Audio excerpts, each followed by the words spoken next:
MyFantasySportsTalk.com. Last week on My Fantasy Podcast. I get so nervous when he takes shots. If you ever watched Trae Young, I mean, he was like 4 steps past half court, and he was just like, and he just like chucked it up like that. If those people who don't have us on video right now, you don't understand the move I just made. But he just kind of went out of nowhere and just tossed it, and it went in. And I was just like, it's insane. He's better than Steph Curry. Give it to him right now. First pick, Marvin Bagley. Second, don't even start with me, new breed. Trae Young. Orlando, how do you feel about this Thursday game being moved to Fox? It doesn't make a difference to you. Do you typically watch? Well, first of all, I'm depressed because now I go from seeing Tony Romo just 2 times a week to only 1 time a week now. Thursday night. That is true. So if you ask me in that regard, yes, I am a little depressed now. Or just to fill you in, Orlando, Brandon was going to create a player in his Madden franchise and name him Tony Romo. And we were just chatting about that for a little bit. But yeah, Tony Romo. I knew deep down Brandon loved Tony Romo. It's okay, Brandon. Go back and listen to the transcripts, Orlando. It's not at all what I said. Not even close. Hey, Dan, one more avenue to listen to My Fantasy Podcast starting today. Stitcher. Yeah, I give you guys stitches in fantasy sports in every league that we're in. So why not listen to me give you stitches on Stitcher? I just thought of that right now when you were throwing that, Brandon. You like that? I like it. That was a BBB response. That was true ballin'. My boy's getting stitches.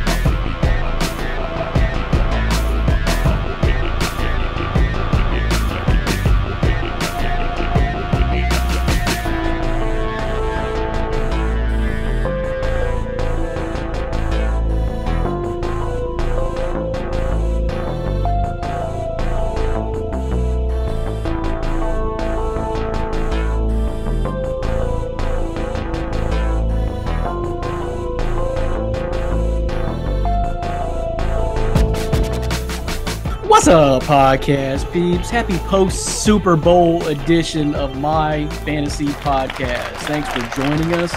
My Fantasy Podcast coming to you from MyFantasySportsTalk.com. How about that Super Bowl, guys? It was super spectacular. And I personally love the outcome. I'm one of your hosts for the podcast, Brandon Reed. My other host is Dan Shaw. Dan Shaw, did it come out the way you thought it would? Obviously not. If you, that's a dumb question, Brandon. Getting on my nerves very early. Oh, man. I'm not a Patriots fan, but I respect the legacies that Tom Brady and Bill Belichick have. And I was rooting for them. My bank account was rooting for them. So obviously I'm not happy with the outcome. Dumb question. Next. But you should have known when I picked the Patriots to flip your bets immediately. So you screwed me is what you're saying. I tried to tell you. I mean, I lost the last 3 games in our pick'ems, and overall in the pick'em segment of the postseason, I don't know how bad I did, but it was horrible. So, thank you. But I intentionally picked the Patriots so the Eagles would win. I don't know why you didn't catch on to that. Yeah, I mean, good game.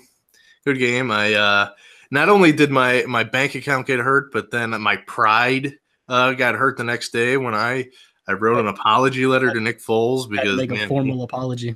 Man, he deserved it, and I had to eat my words. I mean, if anybody read our pick'em piece, in the piece I said the only way Nick Foles will win a Super Bowl is when he's backing up a 46-year-old Tom Brady.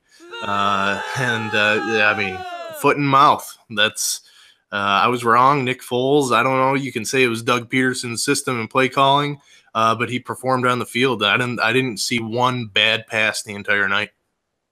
No, he actually quarterbacked that game. But we're going to get into all that. So much to talk about with the Super Bowl 52 wrap-up is just talk about the game itself. Talk about I wanted to back up and talk about Tom Brady did win the MVP Saturday night, so he got an MVP. Sean McVay won Coach of the Year, which, probably the right decision. But after the Super Bowl, Doug Peterson probably had an argument for that as well. But talk about that. Nick Foles ends up having a hell of a game and winning the Super Bowl MVP. Just hell of a game. And something else that happened that reared its ugly head in the game, and I was about to lose it, Dan, if they did not call that a catch from Ertz. But that the catch situation in the NFL reared its ugly head again twice in that game. Controversial, but hey, the NFL painted us into this corner. So we'll talk about that. Also want to talk about who's our early favorite pick for next year to win it all. Also came out yesterday, I believe, that Josh McDaniels decided, well, maybe Indianapolis is not the place for me. Maybe I'm pretty comfortable right here in New England, which got conversations started as to what Bill Belichick's going to do. Is he on his way out? That's why McDaniels came back. I don't know. But also know Josh McDaniels' agent said, all right, look, you screwed me here. We had a deal in place. Commission's gone, so I'm dumping you. So that happened. And then I want to finish the Super Bowl talk and football talk for this podcast with a little debate. I know which way it's going to go, but I find it an interesting debate, and I'm going to bring up some numbers for you guys. And that is, who really is the GOAT now after Tom Brady lost the Super Bowl? Is it still Tom Brady? Obvious answer, maybe. Or is it Joe Montana, who has still his arguments as well? So we'll talk about that. Got NBA news. That Cleveland Cavaliers slide just keeps on coming, finding new and embarrassing ways to lose games every single game. Now the trade deadline is rearing its ugly head and bearing down on us. And for Cleveland, they're not doing anything. So we'll see about that, and I'll talk about that. Then, of course, something I sent to you. You didn't ever really respond, Dan, but I know you've been keeping up with this. So the MLB free agency period, a lot of agents are kind of pissed off because it seems to be stalling. Is there much to that, Dan? What's going on there? Yeah, well, yeah. I mean, it's definitely been the slowest offseason probably in history since free agency started. The way I look at it, I see it more as a non-issue. Maybe the owners aren't coughing up the money, but I mean, the way baseball's structure is, I mean, if you actually get to see how players come up through the minors, it's a pretty complicated, and honestly, it's a dumb system. You know, when just my short take on it, MLB teams, when they bring up a player through the minors, they get 6 years basically of arbitration control. So they're under contract and have to stay with that team unless their rights are traded. So these players coming up through the minors aren't getting to the majors until 22, 23, and then they still get 6 years of control. So a lot of these free agents are, you know, in their 30s or later, and major league owners aren't coughing up money to older free agents. Honestly, look at what the Astros did last year, a younger core, some veterans mixed in, but those were acquired more by trade because if you do that, the team trading the player takes on a lot of the salaries. So it's a whole money thing, but Major League Baseball contracts are guaranteed. So, you know, they're paid more than anybody else. You can say, well, they're playing 162 games. I don't know. It's tough for me to look at the players and really empathize with them when a lot of them are making huge amounts of money. Of course, you have the minor leagues where they're barely making anything, but it's hard for me to empathize with the players in this type of situation. We'll talk a little bit more about that a little bit later. As Dan's got some prior commitments, so I have to duck out of the podcast a little bit earlier. But I brought another baseball guy in for us this week. Dan, Ryan Thomas of Thomas Take is about to join us, so he'll fill in some of that baseball talk with us. And I don't know if you guys heard, we'll save this for a little bit later, but I heard there was a player jumping NFL ship to play baseball now. I don't know if you saw this, Dan, but we'll talk about it. I don't want to spoil that right now. That country accent just came out a little bit. Did you hear that, Dan? I said right now. It reminded me of Tia from The Bachelor. Yeah, that's not me, Dan. That was more of a bug in my throat than a slip. But right now, we're going to move on and talk about something else. But mailbag questions, of course, submitted by you guys. Nick Pertins is back, and several others submitting questions this week to wrap up the Super Bowl week, post-Super Bowl week, and move on to some NBA. And also, we're going to transition this week. Since you guys neglected us last week with your foodie questions, and I had to make up my own, what we're going to do this week is transition and transform this whole conversation, and I'm calling it the Drinky question of the week, as this one is alcohol and we'll say beverage related. So we'll talk about that to end the show. But we're going to bring in Ryan Thomas of Thomas Take, and Orlando Torres is going to join us here in just a second to talk about all this. Again, this is episode 5 of season 3 in 2018 of My Fantasy Podcast that you're listening to, myfantasysportstalk.com. Last week, Dan stitched us, and now we're going to get Spoke on, Dan. I heard that. What's that, another new avenue that you're bringing to us? Yeah, Spoke. It's, I guess, a partner or a child company. Its parent company is SiriusXM, so it's just another way for listeners to be able to gravitate towards us or find us.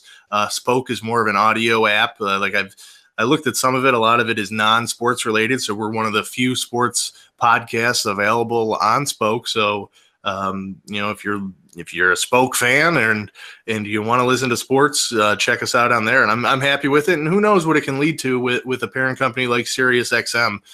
So it's definitely promising for the podcast in general. We're touching uncharted waters then there with Spoke. So nice.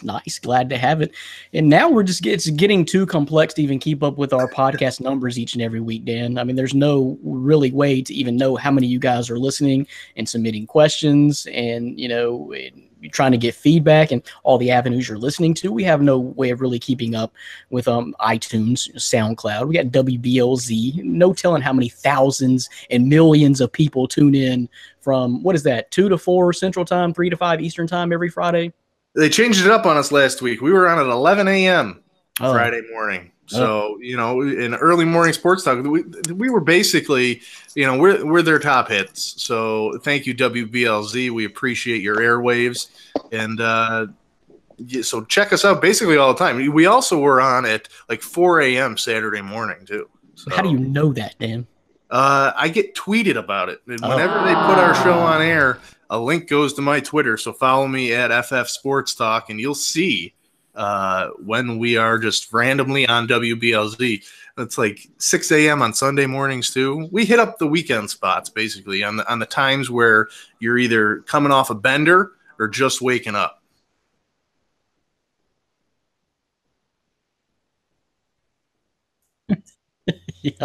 Yeah. So you got to get on that tweeter, and check us out. WBLZ Sports, Stitcher, and Spoken now, YouTube, Facebook. I don't know, however you watch, but thanks for watching. As you see, the guys are here. We got Ryan Thomas Take, and I saw you guys just kind of sit down. Dan and Ryan just did your own little interview, and I wasn't even aware of this. I mean, y'all talking behind my back. I didn't read the full thing, but what was going on here? Welcome, Ryan. Thanks for having me. Can you guys hear me all right? Perfectly. Good. All right. So, Dan sat down with me last week. He asked me a few questions to just kind of get my show out there. I've been a recurring guest on this show, so it'll provide viewers with, hey, who's this guy? Well, he's got this. You can go here, and it was good. It was a good time, and I appreciated the time from Dan on that interview. Okay, I just want to make sure because I haven't won a fantasy title in so long. I'm just trying to figure out if Dan's trying to replace me on the podcast here. I'm trying to tell him Trae Young ain't no good. I'm trying to tell him the Ball family is over besides Lonzo, and I think he's just getting pissed and trying to trade me. So, did he ask you questions about the Ball family or Trae Young? Thankfully, he did not. He did not ask. He did not. Okay. We kept it mostly about T-Take. Brandon, you never have to worry. You're 2 B's in my BBB, so don't worry, Brandon.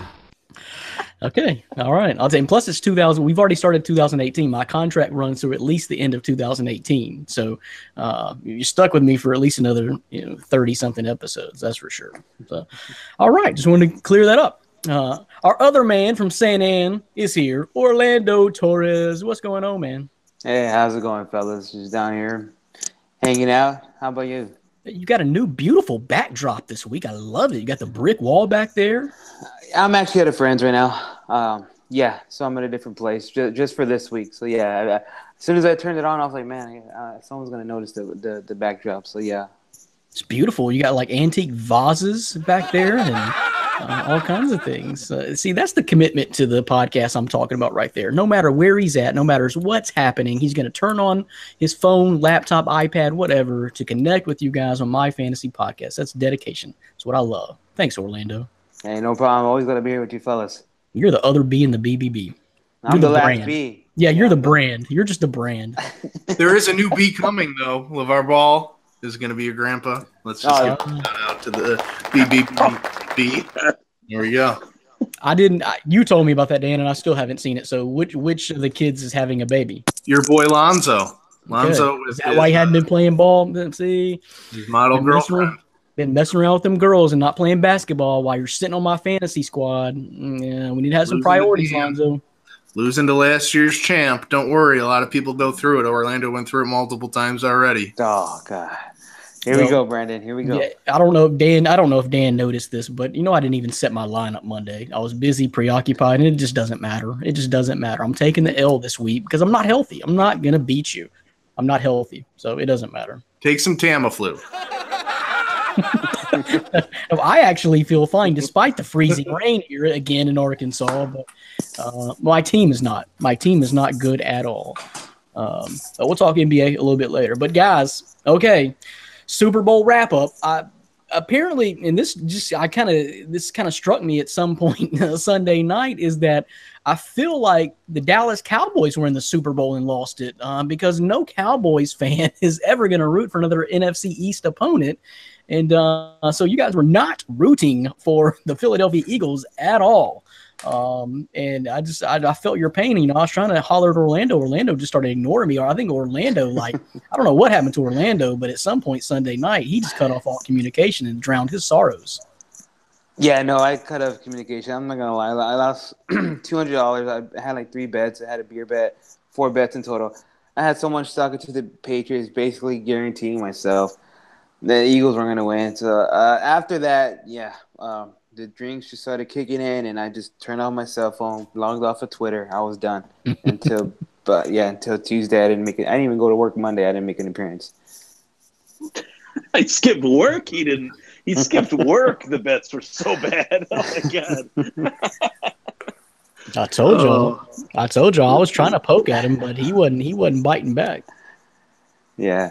I mean, but now it's not so bad. At the end of the day, I mean, the Eagles are good. They're a good franchise. They're a good organization. Seeing guys like Travis Kelce and those guys get very emotional and hit them hard. And Nick Foles, I know he's a backup, but him, prove it wrong and everything. It's a great story. It's one of those true underdog stories.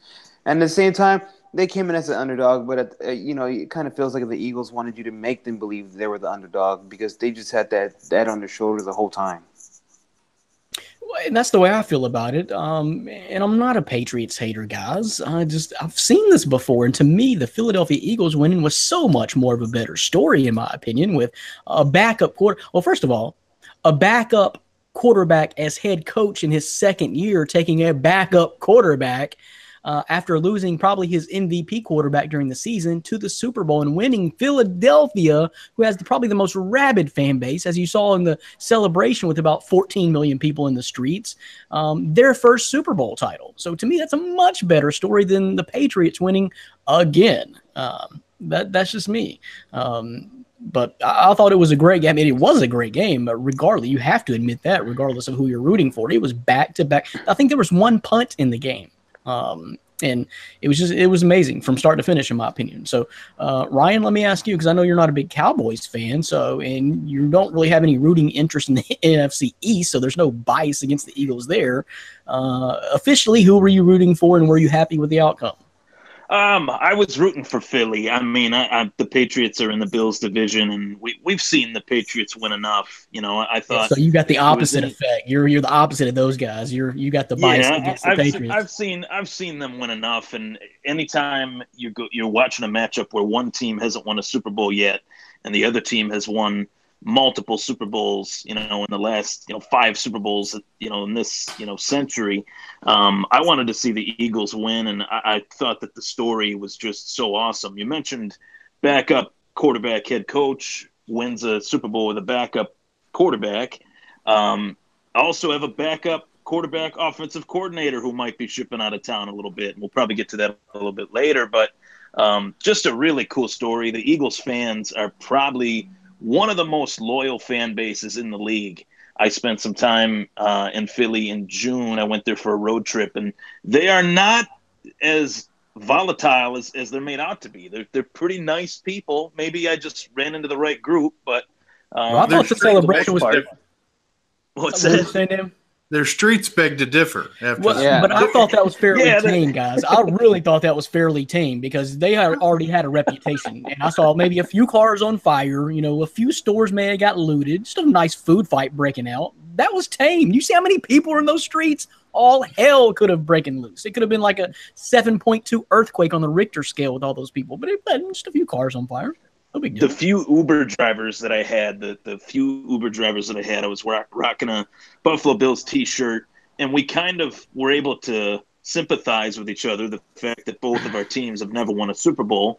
I leave the cab and say, hey, I think the guy's name was John or whatever. I was like, thanks, John. I tipped him and said, hopefully one of our franchises wins the Super Bowl soon. Good luck this season. And then sure enough, the Eagles win the Super Bowl. Pretty cool story. Well, there was also a story, and I think that was this year. It seems like I've heard this before, but it's been somewhat recently where there was a longtime Eagles fan who recently died. I think he was in his 90s, but he wanted some of the Eagles players to be his pallbearers so they could let him down one more time. Now, I don't know if that was immediately before.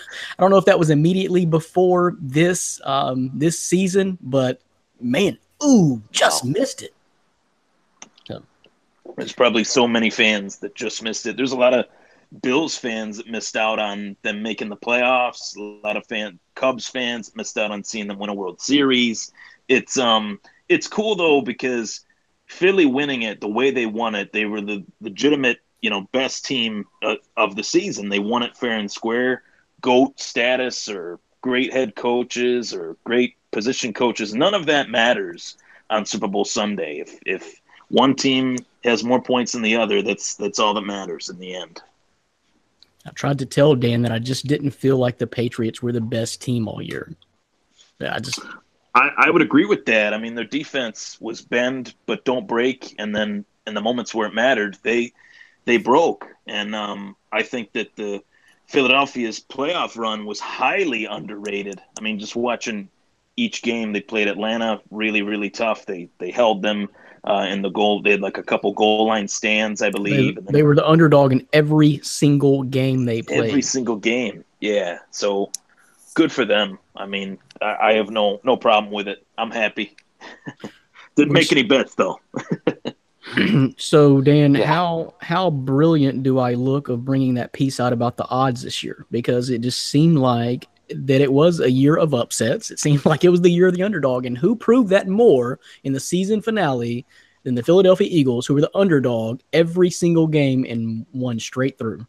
Yeah, good call by the new breed. I mean, you brought out numbers that I didn't even know existed. It all came back to underdogs and the parity of the NFL this year, and I think the Eagles taking home the championship kind of speaks for that.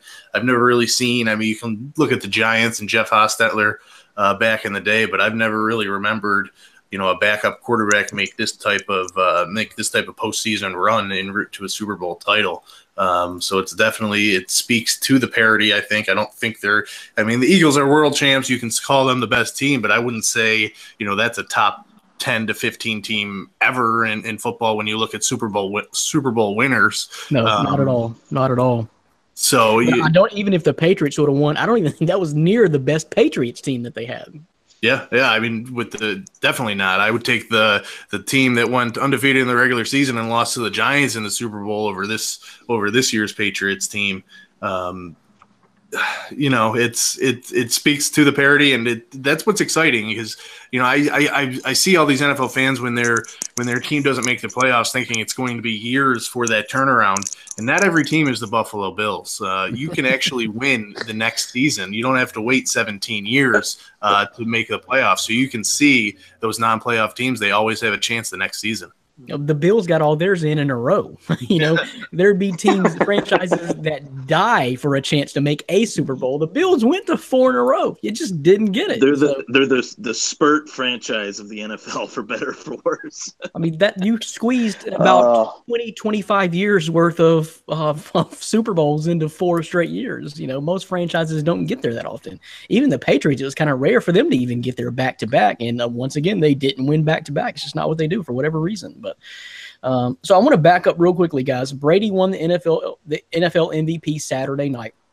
And now the streak lasts 18 years now, I guess. The last NFL MVP to win the Super Bowl MVP was Kurt Warner in the 2000 Super Bowl, 1999 season. So that streak lasts, and the streak actually moves on to 0-9 now of NFL MVPs in the Super Bowl. 0-9 since 2000. But here's in that piece that I was just alluding to with Dan, where I broke down kind of the odds in the season of the underdog.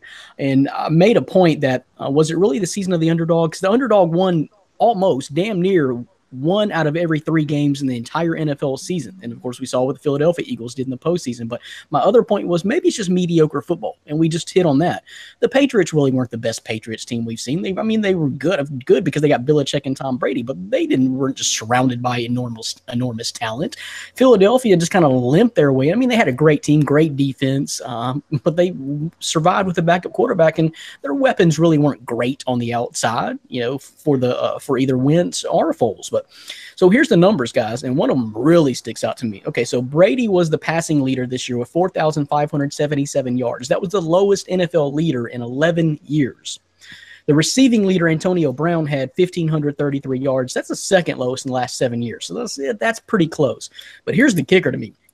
Dan Schalk's own Kareem Hunt led the NFL this year in rushing with 1,327 yards. That was the lowest leader in the NFL since 1999. That just kind of goes to show you that, to me, personally, I think the season was kind of mediocre as far as football play all around. And I think that may contribute to some of the ratings dips and just the way you feel about football and why you see almost one out of every 3 games going to the underdog. Orlando, let's hear from you. What do you think about it overall? Do you think it was a mediocre season as far as play goes? There was no dominant team. Yeah, there wasn't really no dominant team, but I kind of liked it because you didn't know what to expect. You think about teams like the Vikings, the Saints. So they started out 0-2, and they just made that run. You think about how the Packers were probably going to reign supreme, and then Aaron Rodgers goes down. You look at guys like Odell, and I know this going back to injuries, but it's just the lopsidedness of the way the league started out. But overall, there was a lot of political stuff going on, which probably was a dip in the ratings and the way the season turned out to be. But overall, looking back at it, it was still pretty great a year of football because you just didn't know what you were going to get. Just like what you mentioned too with the numbers and the bets and the underdogs, every season, every week, you just didn't know exactly what you're going to get. The Jaguars too are a perfect example of that. Dan, what did you think about that? I don't know if you saw that number that I brought out, but with the rushing leader for sure, though. Did you realize that, Dan? Did it seem like that in this season that Kareem Hunt led the league with 1,300 yards, and that was the lowest number to lead the NFL since 1990? Ryan wasn't even born. Wow. That number is kind of shocking. I think some of it might have to do with the running back by committee approach. You see backup running backs or these second tier guys get just as much run in some organizations as the starter would. So I think that might play a factor. Maybe some of it has to do with teams passing a little bit more, maybe not staying dedicated to the run. Even look at Kareem Hunt. He went games where he was given single-digit carries, and he still ended up with that number. So I think it definitely is a testament to the NFL kind of being down. But there's definitely some other factors into play, and that definitely affects it. And it also affects your fantasy team. We see that with drafting every year. You want a guy that's going to get a workload, and there's only so many at the top that actually receive that heavy workload. and it wasn't really the trend back then. And that leader, by the way, in 1990 was Barry Sanders. But that it wasn't the trend back then to have a two running back system now. And it is, for the most case, really you need at least two good backs. And man, we saw that with the Eagles too, with LeGarrette Blount and Jay Ajayi both having really good games in this Super Bowl. But how about Chris Long? Too. Huh? Corey Clement too. Yeah. Corey Clement was fantastic. Yeah. But how about Chris Long and LeGarrette Blount winning back-to-back Super Bowls to two different teams? That was pretty odd and crazy. But so Tom Brady does win the NFL MVP, deservingly so. Did anybody else have an argument, guys? Ryan, was there anybody else that really? I mean, the way I put it, it was kind of a smash against Tom Brady, but he fell into this award because they made the Super Bowl again. It's Tom Brady. Yeah, he led the league in passing, but there just wasn't any other viable options. I think that's a part of why the ratings have dipped. I think part of it is some of the political anthem stuff. Another part of it is the fact that the same teams have been winning for the last, 15, 20 years. Not even just the Patriots. You go back to, the fact that Brady, Roethlisberger, Peyton Manning, Breeze, it's almost the same quarterbacks in the Super Bowl practically, 13 out of the last 15. There was some stat out there, 13 of the last 15 years.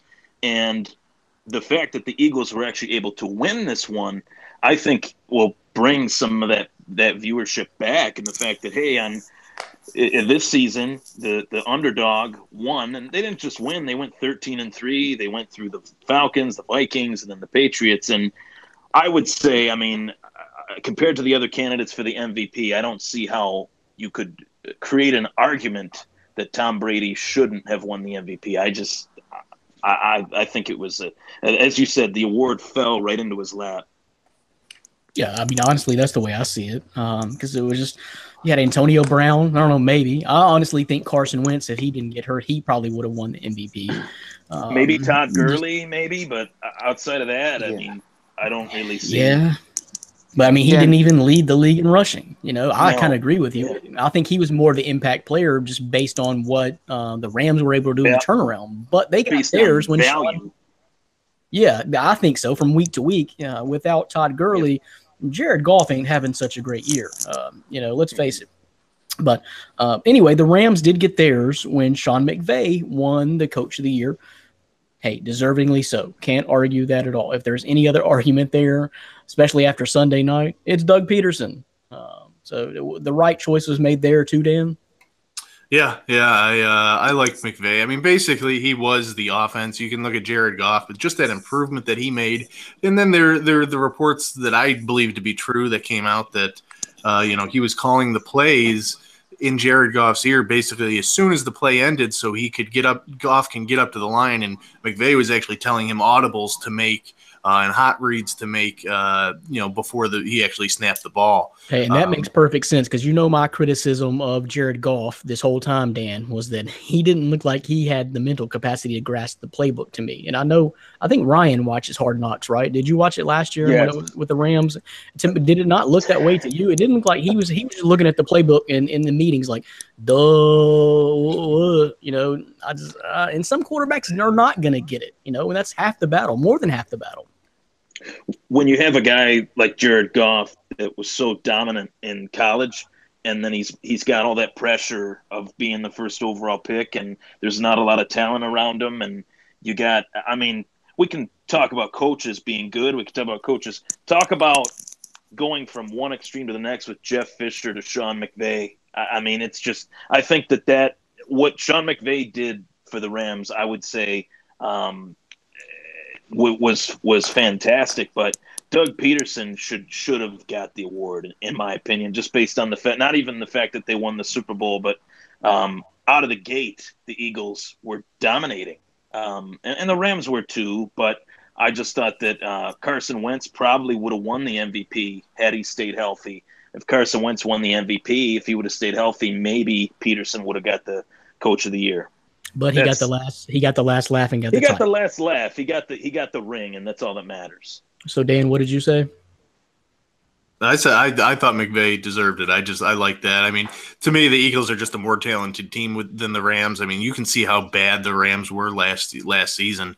and just the turnaround that they made. I mean, the Eagles weren't a playoff team, but they had the pieces in place, and they added even more talent in the offseason, where the Rams, their team stayed very, very much the same. I mean, they added a couple wideouts. But other than that, I mean, they didn't add a lot of pieces up front along the offensive or defensive lines. So it was the same type of team, and just what they were able to do with McVay, to me, was the most impressive coaching feat of the season. Yeah, almost exactly the same personnel. And let's not forget, through most of the NFL season, and they probably ended this way, number one or highest scoring team in the NFL. Where the hell did that come from? You know, and last year they were really fumbling and stumbling to even score points. So, but Peterson did get the last laugh. Let me just get you guys' opinion before we kind of move on here and talk about the next thing I want to talk about. How great of a Super Bowl was this? We've kind of talked about the ratings. The ratings actually did dip. I think we're off about 8 million viewers from just last year's Super Bowl. But a couple of key points here is to me, and the way there's a trend here, okay? If you want to draw the political thing and the kneeling for the anthem, I know people who are not watching football because of that. I don't agree with that, because you're basically letting less than 2% of the league, the actions of 2% of the league, dictate whether you watch a business or participate in a business or not. Hey, there's a lot of other folks doing a lot of good in the NFL. So, you know, even if you disagree with less than 2% of the league, there's a lot of other folks that are doing a lot of good things. But hey, everyone has their own prerogative to do what they want. Another big thing that to look forward in the future here is not all of these are going to be live numbers, because me personally, I stream the game through NBC's website. So you got streaming applications that are not going to really apply to the hardcore Nielsen ratings. But let me also tell you this, folks, as far as the ratings go, it was the 10th most highest viewed program ever. So even though it was down by 8 million views from last year's Super Bowl, it's still the 10th highest rated program ever in history of television. So it's still doing okay. But the game itself, I think if you didn't watch the game itself and you're remotely interested in football at all, you missed a hell of a game. The game itself. Dan, super spectacular game. Yeah. I definitely was entertained throughout. I mean, I'm a defensive guy myself, so I like to see some defense being played. But you're the one that predicted the high scoring game. You predicted. I predicted the Patriots to score a lot of points, not the Eagles. It was 42-17 was my prediction. So I was expecting points on one side, but not the other. And just the way Nick Foles was able to shred, I mean, absolutely shred that Patriots defense was just mind-boggling. Every single time you would think they would put a stop up. I mean, even the running lanes for the backs. I mean, LeGarrette Blount isn't a fast guy, but he seemed to be outrunning a lot of Patriots defenders. So, it was definitely entertaining. I like to see a little bit more defense, but I think for the average football fan, you like to see the points being scored. So, I definitely stayed entertained throughout. Hell of a game. Dan just mentioned the defense. I don't want you guys to get sidetracked too much on that, because I think there was a key part of that, and his name is Malcolm Butler. But we got a question specifically about that a little bit later, so we'll address that a little bit later. Also, we're going to talk more about the future of Nick Foles a little bit later with the mailbag questions that you guys submitted. But Orlando, just as a game, as a football game from start to finish, like I said, I think maybe one punt in the entire game. Hell of a game.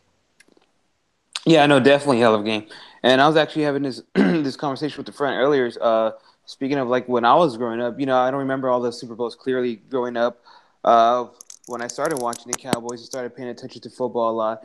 But you never got games as good as we've been having the past couple of years. Looking at the Cowboys back then, a bunch of the games were blowouts.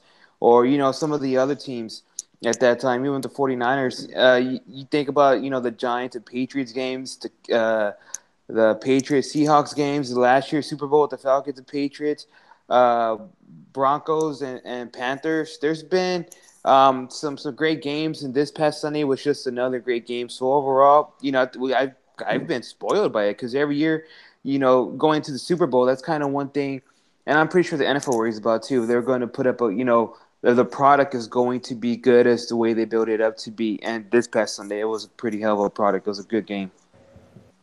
Yeah, regardless of who you're rooting for. If you really weren't rooting for anybody, just a hell of a game from start to finish. So, Dan, I just got a notification. Lonzo Ball, no, you can't read that, but Lonzo Ball expected to test the knee out tonight. Oh well, now he's about to be a daddy, so he's got to make that money and get it going on the court. So yeah, or maybe he just doesn't want to stay by his pregnant girlfriend. Hormones, other things. Makes sense. Yep, the comeback is on. Sorry, it had to be on you. He's going to drop 67 on you tonight. Damn Instagram models. I didn't know he was dating a model. I guess I would know that if I watched Ball in the Family, right? You're not getting my tags? Oh, I'm getting them. Oh. You're close to getting blocked on Facebook. I sent you a tag today. Did you get my tag, Dan, of a real high school game? Yeah, real high school ballers. I didn't Mac get it. McClung. Watch out, Mac McClung. I'm watching professionals play basketball, not high schoolers. Professional. Okay. In Lithuania. Church League. Ryan, the Super Bowl, the game itself from start to finish, hell of a game, right? Top 3 Super Bowl ever, in my opinion. I'm going to put, if I were to do a top 3 ranking just off the top of my head, the Giants versus the Patriots when they ended their undefeated season. I don't think there will ever be one that'll top that, just because the Patriots were so heavily favored, David Tyree, all that stuff.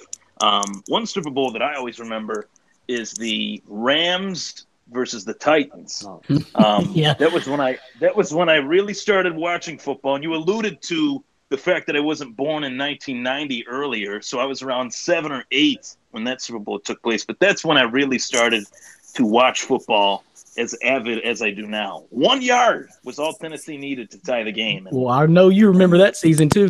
Remember who the Titans beat? It was the Music City Miracle year. Yeah, it was the yard that they took from the Bills. That's what happened. Karma. But no, I think really that was one of the best. I mean, the story was crazy. Nick Foles finally said to everybody, "Hey, haters gonna hate. I'm gonna play, no pressure," and just played his game. I mean, it was awesome. I loved it. And the thing is, he was actually quarterbacking the team. I mean, he was slipping in and out of coverage. I mean, the one time where he sidestepped the pressure from the 2 guys coming and stepped up in the pocket, made the throw.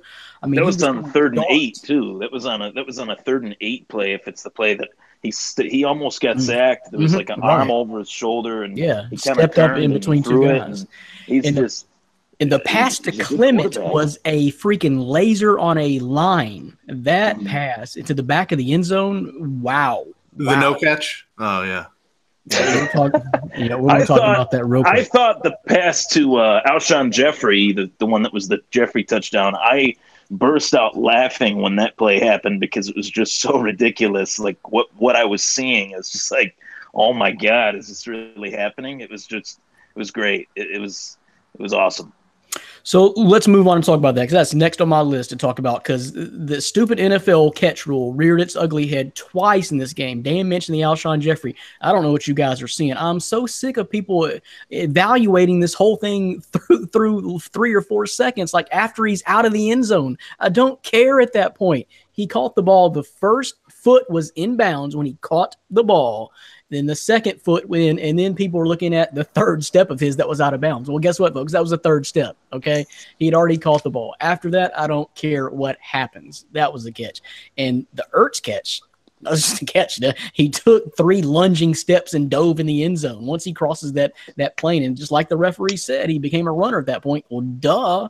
So once he dove and crossed that plane, it's over. It's over. And they owe the Pittsburgh Steelers an apology, as our man DDT said Super Bowl Sunday night.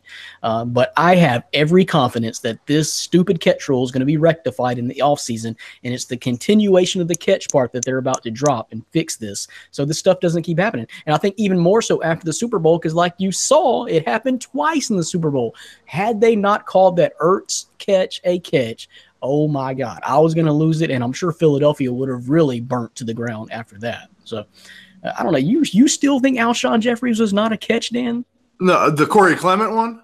No. Yeah, that was the Clement one that he was talking about. Yeah, Corey Clement. Yeah, no, that was not a catch. It just wasn't. I mean, he did. So he had the ball. His left foot went down. You could say his right foot went down, but there is an angle that I saw today. that shows the ball basically in the air. It's not touching any of his hands. So the possession was lost. How many hands does he got? He's got multiple. And I thought it was more so. None of them had the ball. So the possession was not maintained, and then that third foot came out of bounds. So technically, I believe that should have been a no catch. But the Ertz one, hands down, yeah, I do believe that was a catch. But the Corey Clement one, I don't think it was. That's the point. The NFL has clouded our judgment, clouded our vision so bad to the point where if you watch that real time, then it was a catch. To me, I think. So that's what was the worst part of that whole thing? The worst part of the whole thing, and I don't think anybody has really talked about this enough or at all, but I almost popped a vein during the game while I was watching it. The fact that even the announcers had to say to themselves, we can't even guess if this is a catch or not because we've seen so many sway one way, we've seen so many sway another way. Well, they were convinced the Ertz catch was not a catch. They were both saying that Ertz catch was not a catch. And I'm like, I would crazy. I thought that Ertz catch wasn't a catch issue will be either. fixed, but You I just don't see Ertz catch wasn't a catch, Orlando? Yeah, and when I saw it, because I've seen catches like that, kind of reminded me of the Calvin Johnson thing. You put the ball on the floor, it bounces up, he catches it, but it's a catch. We've seen that go the other way. But Ertz was in full run mode. He had took 3 lunging steps. He was clearly running with the ball in his hands and dove. I mean, we've seen calls where I got that, but we've seen calls where someone loses the ball at the goal line or something and it gets overturned or something. The Corey Clement one I saw where it's supposed out of bounds, whatever, it was a catch. Yeah, looking at it, it was a catch, but in real time, I was with the announcers. I kept telling with the party I was like, that wasn't a catch. And the fact that they took so long to look at it to see if it was a catch, I thought I was right too. But it just goes back to what you said, just with all these, what's a catch, what isn't a catch. It kind of just clouds your mind of you don't know what to expect from these calls sometimes. Okay, so here's another point of view, guys, that I watch it and it's not going to go for it. That my point is not going to be argued in today's game. But you remember back in the day, there was such thing as called trapping the ball. When you catch it, you cannot trap it with the ground to catch the ball. Okay, so my thing is now with this particular Ertz play, I don't care that the ball even hit the ground. His hands never came off the ball. I don't care that it hit the ground. He actually popped up in the air, and he still caught it back and maintained possession of it. At that point, when he dove in the end zone and the ball hit the ground, even though it was in his hands, I don't care that it hit the ground because it was still in his hands. He never dropped the ball. And then when he did roll over, it popped up and he rolled over, he still caught it. So he never, ever lost the ball. I don't care that it hit the ground. So what? We're making this game too damn hard. But I mean, if you're talking about the act of catching it and trapping the ball, yes, let's go back to the trap rule. But after he took 3 lunging steps and dove in the end zone, the ball hits the ground and it's still in his hands and rolls over. And I don't know. Here's an interesting point. I bet if that would have been intercepted after it pops up, it would have been an interception. They wouldn't have been looking at trying to say, oh, it wasn't a catch. It would have been an interception, and it would have for sure went the other way. So why isn't it clearly a catch then? So that's the thing. I don't care that these balls are hitting the ground a little bit, maybe moving in the player's hands once they hit the ground after they've caught the ball. I don't care. That's stupid. What are we talking about? The game is hard enough. So does that make sense to any of you other guys? I mean, well, at the end of the day, it doesn't even matter because it was already ruled a catch. The Eagles won. So yeah, but we got to move forward. Maybe your Cowboys do have a Super Bowl if they knew what the hell a catch was. Yep, Tony Romo. I wanted to chime in on that too. That was my next point. I found a clip of both the Dez Bryant play from I believe it was the divisional round of the playoffs that year versus the Packers, where Dez Bryant, it looked like to me he caught the ball. It was a side-by-side, frame-by-frame, Dez Bryant and Zach Ertz, and the plays were very similar. Not the exact same, obviously, but they were very similar. And if Zach Ertz was a catch, Dez's was a catch. That's the bottom line because Stone Cold said so. Okay, so I think we got to get Dan out of here. Your time is running short, right, Dan? I have 10 more minutes for you guys. You are lucky. We are getting delayed a little bit, so you're good. I got 10 minutes for you, Brandon. Okay. All right. I tell you what I want to do. What I want to do next is get Dan's take on these drafts. 'Cause we got a draft question, and he's our draft expert. He's our draft guru, and maybe he can even break down a player profile for us. So let's do that before we say goodbye to Dan Shaw. You are listening to My Fantasy Podcast from MyFantasySportsTalk.com. Appreciate it. Appreciate you for joining us and all the avenues. I can't even list them all. We ain't got time. Dan's only got 10 minutes, so I don't have time to list all the avenues that you can watch and listen to My Fantasy Podcast. So I'll just tell you that I'm Brandon Reed, Dan Schalk is here, Ryan Thomas is here, and Orlando Torres is here. So real quick, Dan, you came out with your Anthony Miller draft profile this week, and you were comparing him to the greatest in the game right now, Antonio Brown, AB himself. So thank you for that. I appreciate it. Do you want to talk about him, or did you have anybody else that you want to talk about and highlight as your draft prospect profile player of the week this week? No, we'll go with Anthony Miller. I really enjoyed watching his tape. So when I watch tape, I take some notes. If you read my profiles, I bring out strengths, weaknesses, different things. And with Anthony Miller, I just kept adding these strengths. I mean, out of all the receivers, he's my number 2 ranked receiver. Number 1 is Calvin Ridley. But in terms of strengths that I can see while watching his tape, he actually has more than Calvin Ridley. I mean, Calvin Ridley is a little bit better at some of the things that he does that makes him my number 1 receiver. But just Anthony Miller, he's so versatile. I mean, he'll play outside, he'll play in the slot, similar to an Antonio Brown. He's not very tall. He's not, the strongest guy out there, but he's very competitive. I kept reading quotes, from teammates and coaches on how hard of a worker he is. He plays with a chip on his shoulder, being a former walk-on. And he just has the skills. He just finds these openings in zone coverage. He can beat man coverage. And he's a great ball tracker, which you don't really see for somebody at his height, on how good of not necessarily leaping ability, but just being able to pluck the ball out with defenders on him. The biggest knocks that I've seen on him is basically medical history. He did injure his foot in the Liberty Bowl. He wasn't able to play in the Senior Bowl, and a lot of scouts are questioning his long-term durability and health. So if he can pass medical tests, at the combine and pro days and different things like that, I think you can see him as a first-round pick. Probably a day 2 selection, if there's some iffy medicals, but I think he is a fantastic player that you're really not going to find in every single draft. Some of the body adjustments that I saw him make were just fantastic. And Brandon, I'm sure you can kind of attest to that, just how good of a receiver that he really is at Memphis. A lot of people aren't going to be able to see him play, a lot, but I mean, he put up unbelievable numbers. Obviously, a lot of that has to do with that system, but just overall, his play as a receiver just stands out on film. And if you look at Antonio Brown's college tape to Anthony Miller's, it's very, very similar. And I think if he's given a chance and in an offensive system like Pittsburgh's, he has a chance to duplicate or put up Antonio Brown type numbers. And that's a lot to say, but I'm confident in saying that. Well, and he's going to have the benefit is if he does go somewhere in the second round or their chance, not being in the lottery selection or top 15, top 20 pick anyway, affords them the opportunity to actually play with a good quarterback and play on a good team and maybe get some shine right away. But you're right, and I don't know how else to break it down, but dude is just a playmaker. Maybe cliche, but dude is just a playmaker. And one of the points I brought up to you, Dan, is that, and I heard several people talk about this throughout the season, that he's one of the best blocking wide receivers. And you don't really typically think about that when you're talking about the wide receiver skill set, especially when talking about draft prospects, is their blocking ability. But dude is just he just is all over the field, and he's a relentless player.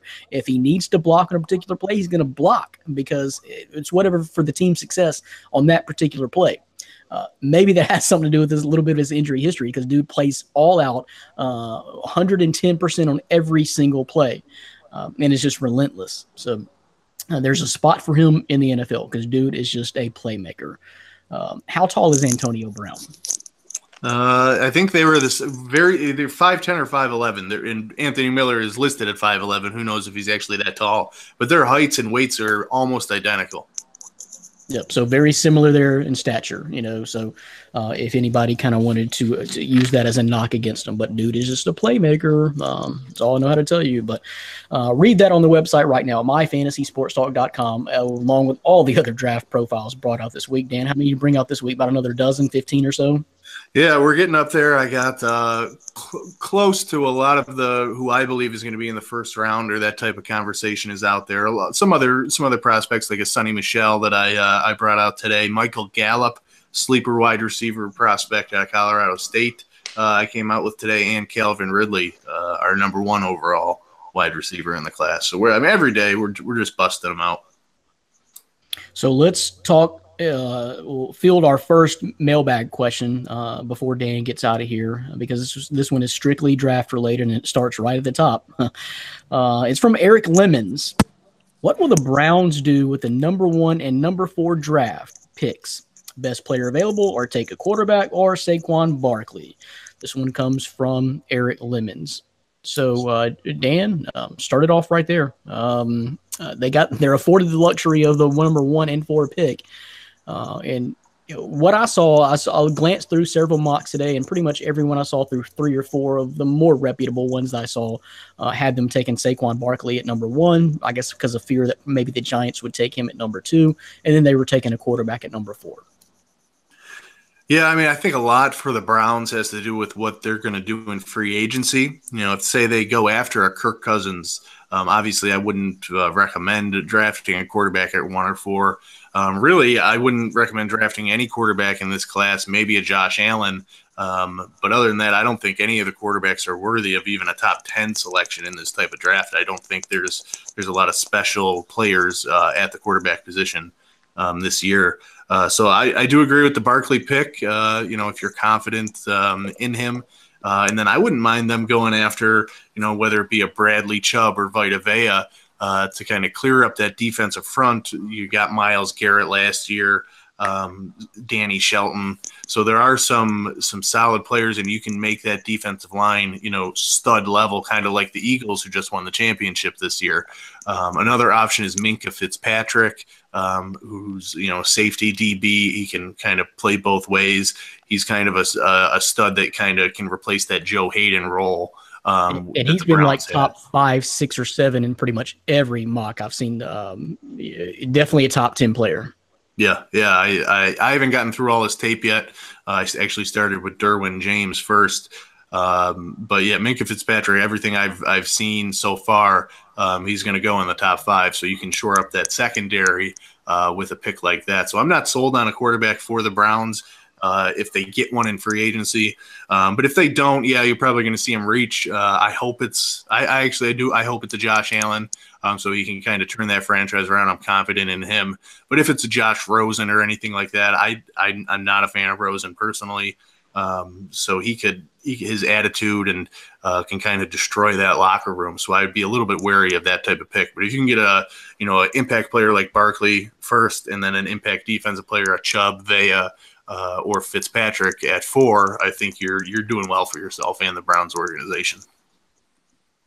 There you go, Eric Lemons, straight from the Dan Shaw. We call him Champ. Okay, so 2 more things. You'll have to apologize to the lovely Marissa Caruso on my behalf, because I got 2 more questions for you, Dan. Early favorite for next year, and who is the GOAT, really? Is it Tom Brady or Joe Montana? Cowboys. And you like that? I know you're just stupid questions by me, honestly, really, I guess. Yeah, if Tony Romo came back to the Cowboys, it would be the Cowboys. Honestly, it's way too open for me to even. Yeah, I'll say the Patriots just because I can guarantee Tom Brady will be in the playoffs. Philadelphia's got a strong chance, right? You would think, as long as Carson Wentz comes back healthy. I don't think they're going to keep Nick Foles, but if they do, then yeah, I guess you could say the Eagles. But I need to see Carson Wentz healthy in order to proclaim them, back-to-back champs or perennial back-to-back champs. So yeah, I guess I'll go Patriots with the Cowboys being a close 1B option. And then the GOAT, I mentioned him a couple times before. I'm going to go Brady. People look at those Super Bowl records. Brady losing 3 times. Joe Montana was 4-3 in NFC Championship games. And I was just actually, for fun, I put on the Giants 49ers. I think it was 84. I heard about it from the 2 Bills 30 for 30 that came out. And so I actually went out and I found that film of that game. And Joe Montana was absolutely garbage in that New York Giants NFC Championship game or divisional. I don't even know which one it was, but he was terrible. And you typically don't see bad games like that. If I'm not mistaken. Honestly, you don't. You just don't see bad games from Brady. No, yeah. So I'm going Brady. He has more championships. Leave the Super Bowl record out of it because Montana could have made so many more Super Bowls and may have lost them, but he lost the game before that. So I'm going Brady, and to me it's not close. Well, there you go. That is Dan Shaw. He is checking out for this week, but appreciate you stopping by, Champ, and spending a little bit of time with us. And we're actually going to be off, guys, next week. So no My Fantasy podcast next week. We're going to take some time to recharge the batteries, and it's a great way, a great time to take a little bit of a break. Ending, NFL football season. We're about to be into the All-Star break of the NBA, so we'll be off next week. So you're not going to see Dan Shaw for a while. Say what? Cry. It's okay. Pitchers and catchers report in 6 days, people. Just remember that. Go Red Sox. They'll never forget it, Dan. Never forget it. All right. Enjoy. Have a good show, guys. See you later. Easy, Dan. Stay Au revoir. So, and I'm going to back up, guys. And then there were 3. So I want to back up, guys, and get you guys' take. Early favorite for next year. I really think Philadelphia's got a strong chance. And of course, New England always does. As long as you're telling me Tom Brady's going to be back, Belichick's going to be back, I think they're going to build a team, so they got a chance. But I really like what Philadelphia's got going on. I think they could be even better next year now that they have everything under them. And don't forget, they acquired Jay Ajayi halfway through the season. And back when the trade was made, Dan Shaw wasn't really a favorite of it, but I just knew in my head, I'm like, wait till playoff time.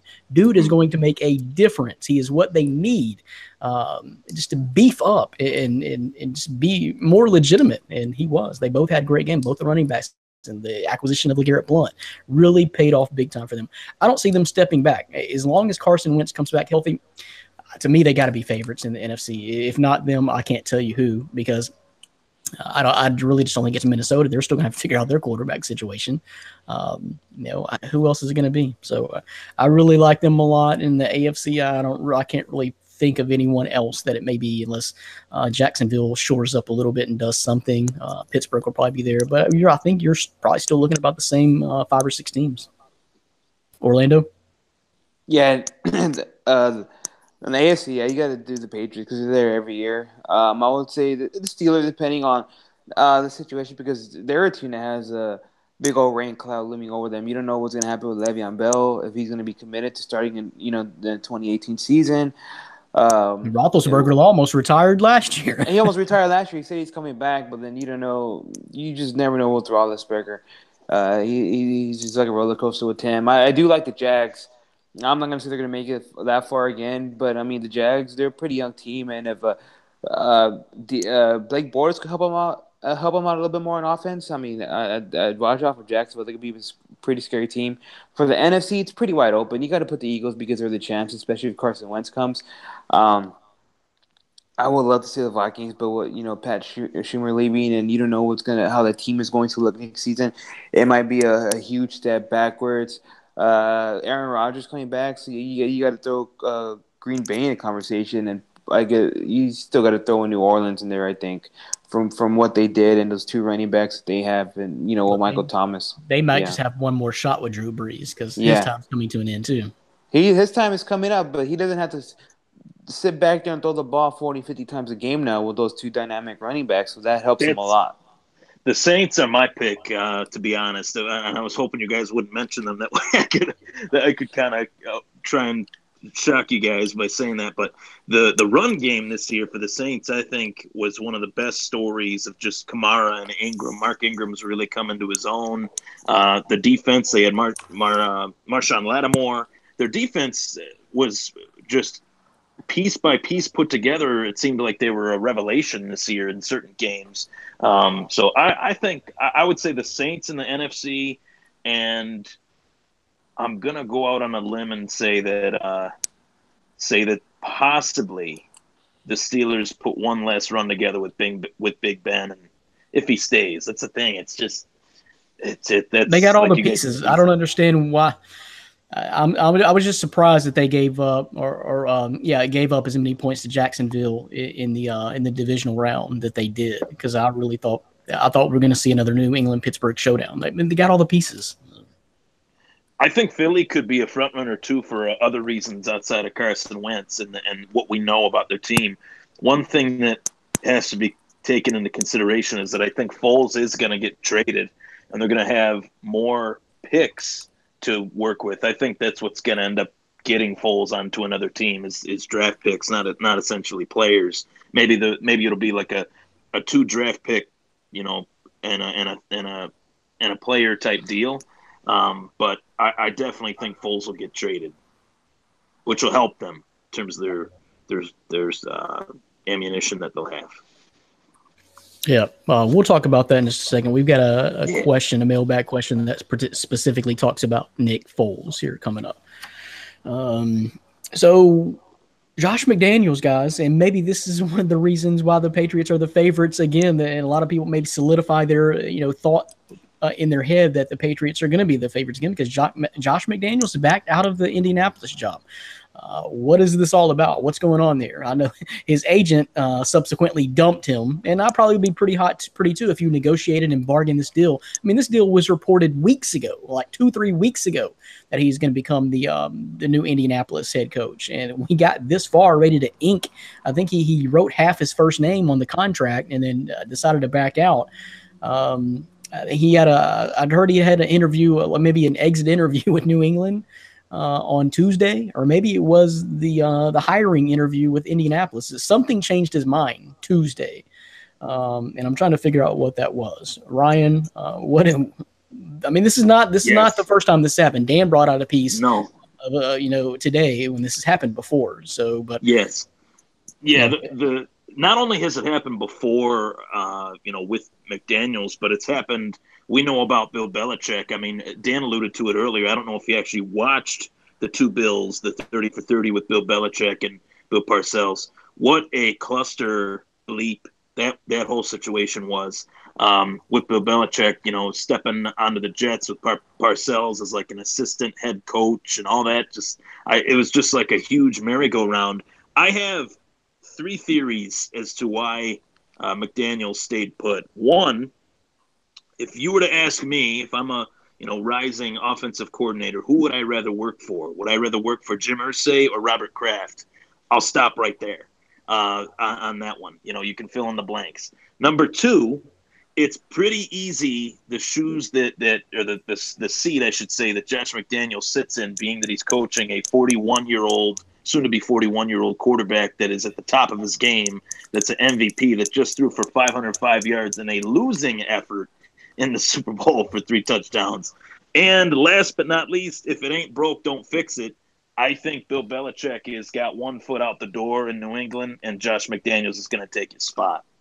Well, I think that's the first thing everyone thought when that initial report came out last night that, what's going on in New England? Is Bill Belichick on his way out? Because I thought that was kind of, what everyone really thought as far as Josh McDaniels staying on as long as he has really the last 2 years in New England is that they're grooming him and he's wanting to take over the dynasty because once Tom Brady leaves, who is to say that Bill Belichick's really going to stick around? Because I don't know. I think his record's going to take a dip. I mean, those two have worked so well together. They have been blessed. Bill Belichick and Tom Brady have been so blessed to have been paired together for all these years and have such the success they did that I'm not sure that either one of them has quite that success if they don't have each other. So the plan was for Josh McDaniels to finally take over the job. So, it's still.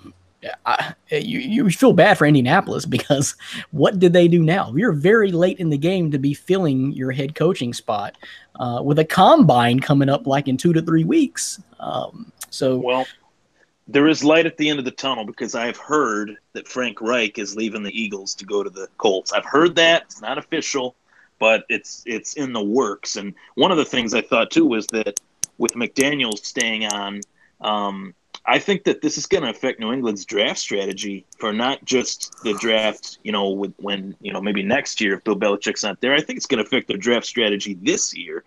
New England could be a sleeper team that could draft a quarterback in this year's draft. They're gonna. That's my thought. They're gonna have to, because I'm of the opinion that Bill Belichick was pissed about trading Jimmy Garoppolo. That it was not his decision at all, and that he knew Tom Brady's time was coming to an end. Or what if Tom Brady gets hurt? He's 40 years old, and the line is not protecting. And you saw what Jimmy Garoppolo did in San Francisco. He took a 1-win team and won 6, 7 in a row. All he did was win when he got to the 49ers. And you want to talk about a team that doesn't have a lot of talent. He made the most of what was around him. Marquise Goodwin was a fantasy top 20 receiver, I'm pretty sure, with Jimmy Garoppolo throwing to him. So, I am thankful. It is music to my ears, the thought that the New England Patriots quote-unquote dynasty is the window is closing. It's been a long time. I mean, to their credit, they've been winning for 20 some years, almost. So, it's got to come to an end at some point. Yep. What's your theory, Orlando? What's going on in New England? Well, now all of a sudden, all those reports that were coming out not that long ago kind of starting to make a little bit sense that ESPN is reporting. I don't know exactly what's going on. I know we're going to get into the Malcolm Butler talk going in, but I don't think the whole situation is all fine and dandy in New England as some might think it is. I think there's something going on. Regardless, Brady's already 40, 41. He'll be out not this season, probably by 2019, 2020 season. And I think that's what McDaniels is waiting for. He's waiting for the head coaching job. That's the only thing I could think. And he knows that system well. It's a great group of guys. It's going to be a different team. But ultimately, I think that's what he is. And that's what it has to be, that Belichick's time is coming up. Because it doesn't make that much sense. You think about what the coach – that's not a bad team to go to. You got an up-and-coming running back in Marlon Mack. You got some pretty good receivers there. You got Andrew Luck. And he just gives him the Heisman to stay in New England. So something's going on, but ultimately I think he's gonna wait it out to take that head coaching position from Belichick. Well, let me point this out and run this past you guys. Looking way ahead, as that he may have made a mistake here, because once Belichick is gone, and let's face it, he's not as the head coach of the New England Patriots. Josh McDaniels is not going to have Tom Brady, because it's not likely to happen this year. So his coaching career is not going to start off with Tom Brady. And think about now the expectations that Patriots fans are going to have after the dynasty that they have had for the past 20 years, the run that they have had the past 20 years. The expectations are going to be through the roof, and he's going to take over a team without the mastermind of Bill Belichick around and without the GOAT Tom Brady around. That's going to be tough, Ryan. New England fans would be idiots and morons to think that Josh McDaniels is going to continue the greatness of Bill Belichick. I'm not trying to sound like a jerk in saying that, but you had 20 years of being elite. You got, you know what I mean? Like the fact that the Packers went from Brett Favre to Aaron Rodgers and the Colts went from Peyton Manning to Andrew Luck. Those are not situations that happen to every single franchise. I can talk about the franchise that I've, rooted for that's in my own backyard. We're still trying to find the replacement for Jim Kelly, and he retired in 1997. The Browns are still trying to find the replacement for Bernie Kosar. Who's that guy that he's got the sports store and he's got that jersey with all the Browns quarterbacks on it? It's like a dress. Yeah, he can wear it like a. I mean, really, they would have to be crazy. I think Robert Kraft realizes that the window's closing on Bill Belichick. I don't know how old he is. He's in his late 60s, early 70s maybe. And the fact that he maybe wanted to try to keep that last piece of the Belichick era, and promote him from within. And I don't blame him for thinking that.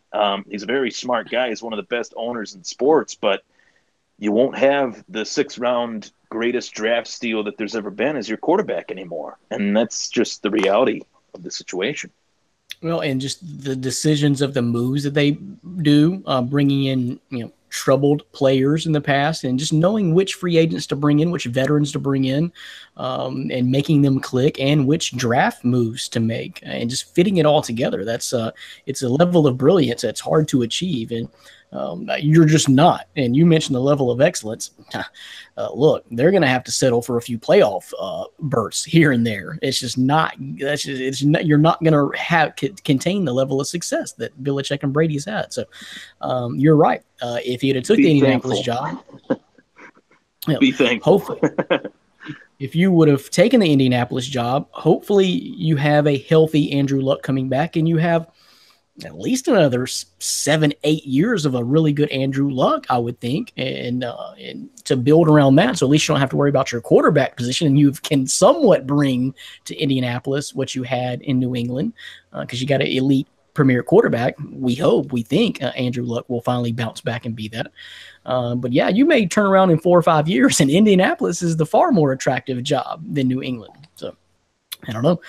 We'll see. So one last thing before we get off NFL talk, guys, is I asked Dan, and this is not really my argument. I'm not trying to make this argument because I truly do believe that Tom Brady is the GOAT. I mean, because I've just seen the level of domination of the past 15, 20 years. This is a complete dynasty that we've seen. But I do think Montana was the guy to beat. So the argument is Tom Brady is 5-3 in Super Bowls. He's been to 8. Joe Montana only has one less Super Bowl win, but he's 4-0. He was perfect once he got there. But Dan made the argument that he lost 3 NFC championships, so he had the opportunity to go to more. But I compare this to the Jordan-LeBron debate, because everyone says Jordan is the best, which of course Jordan is the best ever will be. There no one ever be. He's the greatest in sports ever, in my opinion. I think a lot of people share that opinion. But he was 6-0. Perfection in the NBA Finals. But LeBron has been to more. He's just lost more. So Jordan is more like the Joe Montana, and Tom Brady's more like the LeBron James to me. Not quite equal, but the same argument is there. So very interesting debate to me that I think that you could have. So I don't know. I don't expect either of you guys to say Joe Montana, but it's worth pointing out that it's an interesting debate. Orlando, who is the GOAT? Who is the greatest of all time? Yeah, no, I get your whole point, but obviously I'm going to have to say Brady too, and I know that's probably what you're expecting. But besides Super Bowls, you look at the playoff records. I think Brady has more games. I think you look at the trips to the conference title game. I think Brady has more appearances than Montana. I know he has, he owns a record for more passing yards in the playoffs and touchdowns as well. And I just look at overall, for an example of I know Brady lost this past week to Super Bowl, but that wasn't entirely on him. I know with Joe Montana, once he got there, he was dominant. Just like you said, yeah, he may have lost in some title games, but once he got there, he was dominant. He was 4-0. Brady isn't dominant. He's been 3-0. He's still been dominant, but I don't think you could blame all those losses completely him. And just looking at overall the records, I think Brady just ended that argument last season after that comeback over the Falcons, even after losing this season to the Falcons. And I think a lot of people feel that way too. That was Eagles, finally when. Yeah, I think a lot of you said last year. I think that's when a lot of people finally said, okay, well, this dude, this has got to be for sure. This is it, because he just surpassed Joe Montana in Super Bowl wins and the way they did it. And then he went back this year with another MVP, first player ever to win the MVP at 40 years of age. And the other stat, guys, that came up is Tom Brady. Now, this is a negative stat, but still a hell of a stat, that Tom Brady was the first player ever in NFL history in any game, regular season or playoffs or Super Bowl, to lose a game while throwing for over 500 yards, 3 TDs, and no interceptions. First player of that ever to happen to. So that's just crazy. That defense reared its ugly head. Yeah, no, I was gonna say that too. I mean, people are like, oh, bring that up. He lost a backup quarterback. He costed the ball with 2:23 left to go. The man threw for over 500 yards. The defense wasn't on par. You can't blame that on Brady. But the two things which I do find ironic that I was talking to you about, Ryan, and the two things that I find ironic about that is, no, you can't blame him because he threw for over 500 yards. But the two critical plays to me is the sack fumble and the pass he didn't catch. The pass that he should have never had to catch. Who in their right mind drew up that game plan to say, hey, on 3rd and 5, we're not even at midfield yet, if I'm not mistaken, or maybe we just passed midfield. Let's throw 41-year-old, 5'7", 140 time, one of the most unathletic players to ever play the game. That also falls to Tom Brady. Why would we throw him the ball like he's Randy Moss? Trying to out coach Peterson. I mean, the regular season, yes. That was terrible. I mean, if it was the regular season, as Orlando was alluding, I was about to say, I saw that play, and everybody will post the memes and say he should have caught that ball, and he should have done this, he should have done that. They'll make fun of him, but at the same time, would you have thought that there would ever be a moment in the Super Bowl where Tom Brady would have to catch a pass? Say what? No. And they were like, well, he would have had to he would have been able to run down the sideline. You really think the speed of Tom Brady would have been seen on that play? Come on. I mean, that's just – it's crazy. In terms of talking about whether he's the best of all time or not, I have a theory in any GOAT discussion where the only outlier to that is Michael Jordan. But in any GOAT discussion, I can't say a guy is a GOAT without really truly seeing his greatest moments or without truly seeing him play year in and year out. And to say Joe Montana is the best of all time, I wasn't around when Joe Montana was doing what he was doing. I've seen Tom Brady's career from day one, and that is the unequivocally best to ever do it. I don't see my eyes seeing anybody better than him in my lifetime, if that makes any sense. Yeah, and I was around for the back end of Montana's career, and I did see him, and growing up, yeah, he was the greatest thing. But I have seen more. I've seen the entire length of Brady's career, and it's what he does at the line. It's the precision of every single play. It's the check downs. It's just the making the right decisions. And I alluded it's special. to the fact that, I alluded to the fact that he's not athletic, but he has found a way to craft his body for exactly what he needs it to do. He's found, and people make fun of, the TB12 method. The guy just won the MVP award. He played in his 8th Super Bowl, and as we mentioned before, he threw for over 500 yards, 3 touchdowns in a game that he lost. As a 40-year-old. As a 40-year-old man. I mean, I'm sure there's a lot of 40-year-old men out there that wish that they could do half or a quarter of the things that Tom Brady can do on a football field. Yep. I poke fun because I told you a 39-year-old wouldn't have sacked or wouldn't have fumbled that ball. A 39-year-old would have held on to that ball. But no, it's not on him. It's just kind of ironic that the two, one of the two plays that, were unsuccessful for the Patriots in that game, like 2 of the only 2 or 3 involved Tom Brady specifically. But still amazing numbers. Got to be the GOAT to me, but I still think there is an argument for Montana that a lot of people will make because it's the level of perfection. It's the same thing people say about Jordan. Hey, LeBron has been to 8 straight NBA finals. Jordan only went to 6, won them all, but hey, LeBron has been to more.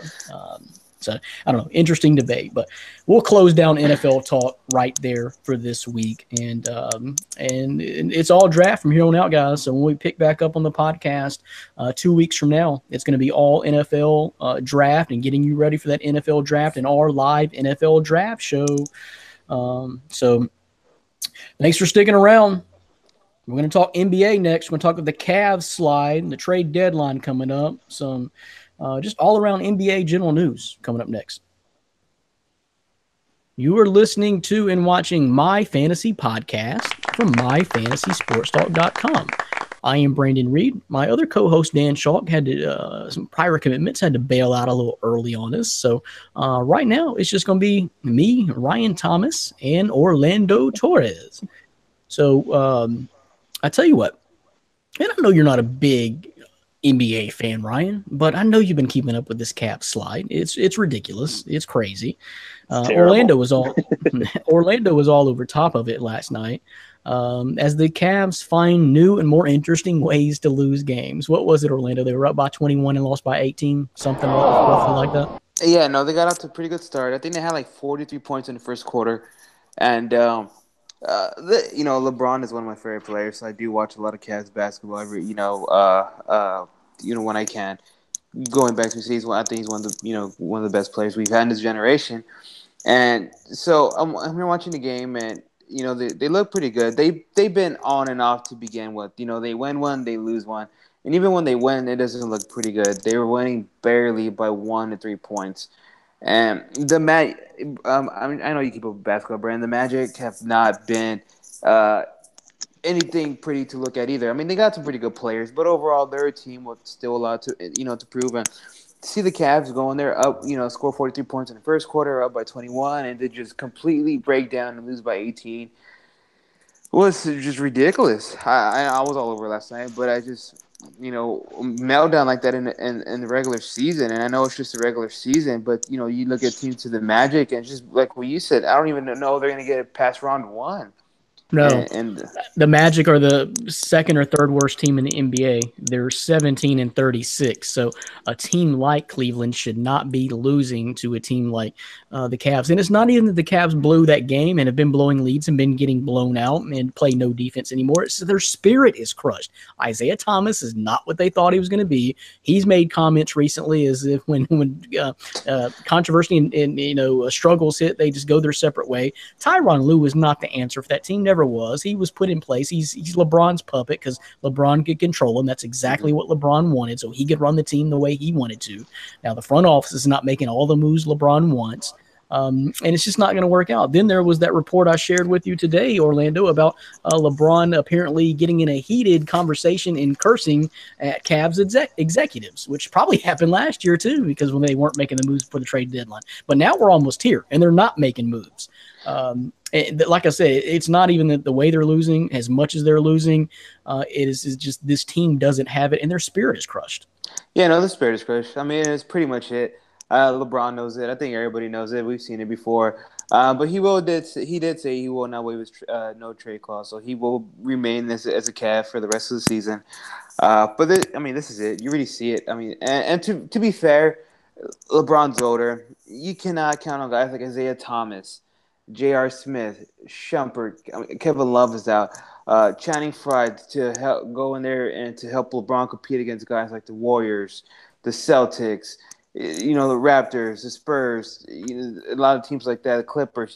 Darren Williams. Did you even remember that Darren Williams was even on the team? Oh God, I kept thinking he was still with Brooklyn. That's how crazy. It's been that's what they're made up. They're made up of guys exactly like that. I mean, Derrick Rose, Dwayne Wade, Jeff Green.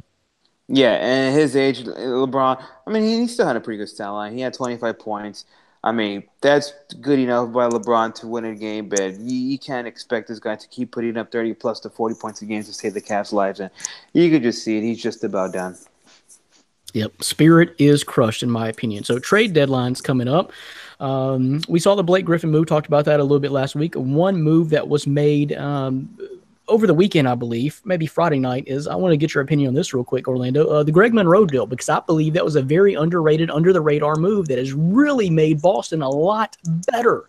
It makes them a really formidable front court when you match up Greg Monroe with Al Horford, who's beasting out already. And Greg Monroe was having kind of a resurgence and doing really well in Phoenix. So to me, Cleveland's not making the moves, and Boston makes this move, which I really think really beefs up their team. Yeah. No, it was a very good move. It was not so much surprising, but it was a move. I mean, Boston was really beefed up to begin with. You just had a guy like Monroe down under. It just, I think they're the team in the East to beat them. They're going to come out of the East, if you ask me. It's fortunate for the Cavs, and I think this is what's really bugging LeBron is he's seeing all these guys move. I know he was pushing hard for Paul George, Eric Gordon, a lot of those guys, and he's just not getting the guys that he wants to. And you see other teams making moves, like Gregor Monroe. You see Tyreke Evans on the market. I don't know. The Cavs are going to try to make a push for him, and it's very frustrating. But it's still making all these teams around him a little bit stronger, and that's got to be bugging him. I'm going to talk a little bit about Tyreke Evans in just a second because we got one of our longtime fans of the podcast chiming back in this week, Nick Pertins. We want to talk about that in Memphis basketball, so we'll talk about that in just a second.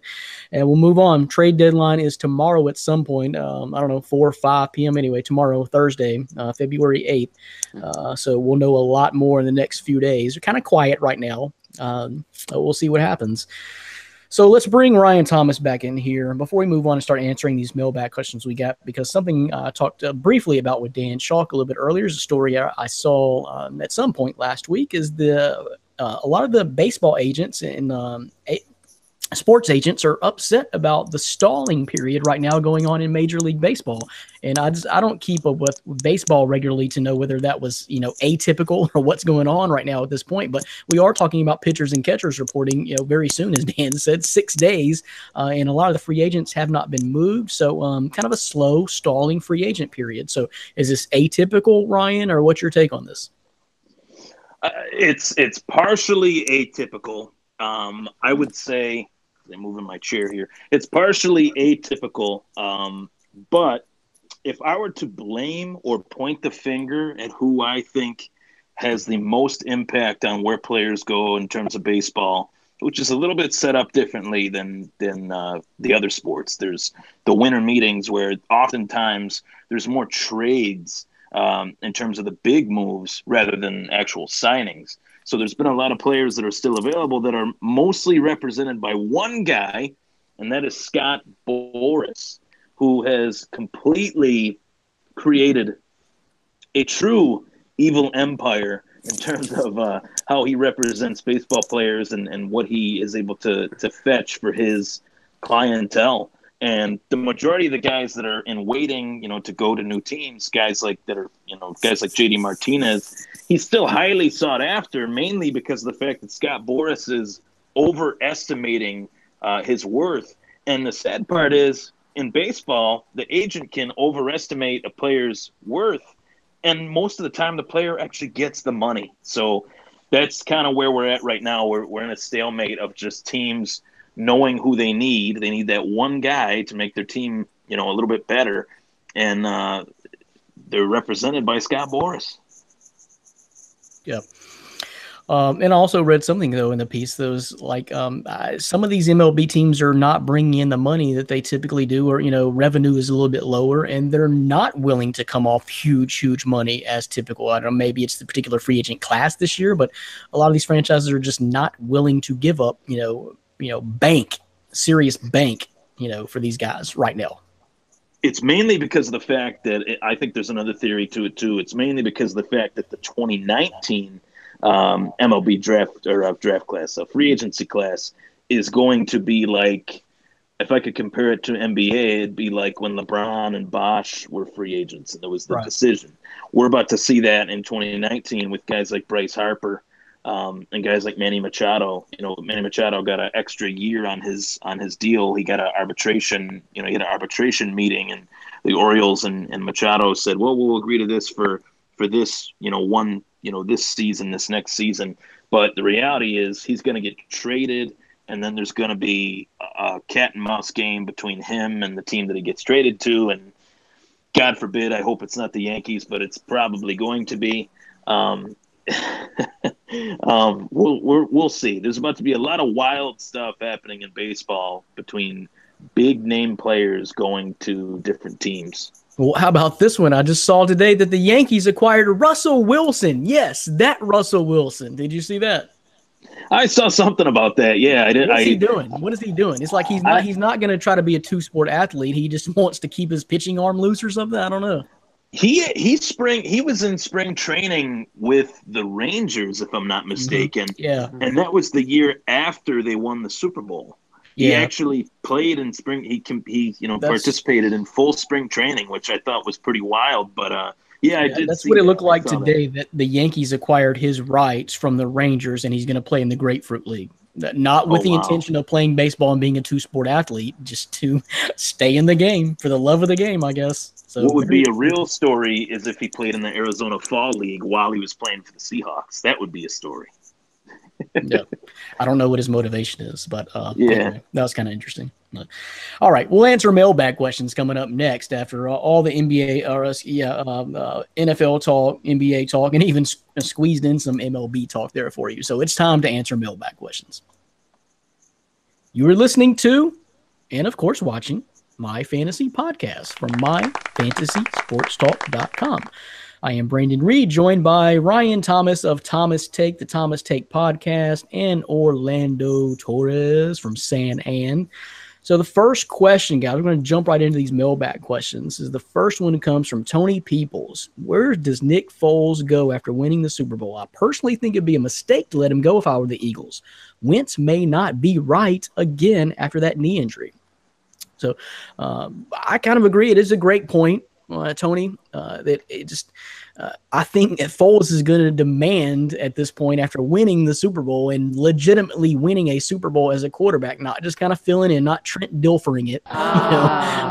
He actually won the Super Bowl by hellified quarterback play that I think he's just going to demand a starting role and starter salary at this point. So it's going to be tough for the Eagles to hang on to him. But I agree with your premise is that we do not know if Carson Wentz is going to be back fully healthy. And, man, that would be such a huge insurance policy for the Eagles, especially when I think they're coming back fully healthy or fully back intact as far as not losing talent and going to be right back in the thick of the NFC title and the Super Bowl title picture.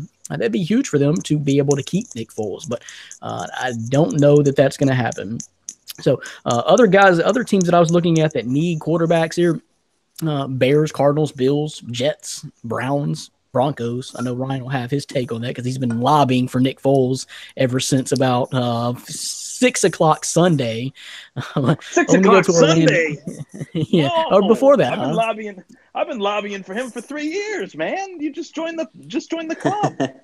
Well, you were really lobbying for it on Sunday. Now he proved my point. So now I gotta go out there and say, hey. Emphatically, but you may have some competition. Let me go to Orlando first. What do you think they should do? What should Foles do? What should the Eagles do? I think it's in the best interest of both of them if Foles just stays in Philly one more season. And I say this, I mean, ultimately, I think he'll be better off for a team like Ryan's team, like the Bills, or possibly even maybe not the Vikings. Broncos are pretty interesting, and the Jets. But if Carson Wentz his knee isn't right and say Foles had to start the season probably 4 or 5 games, more so. Let's just say that. You look back at Ryan Tannehill. He hurt his knee late in the season. He couldn't go this season. That's when they brought in Jay Cutler. So say it's a similar situation to Carson Wentz.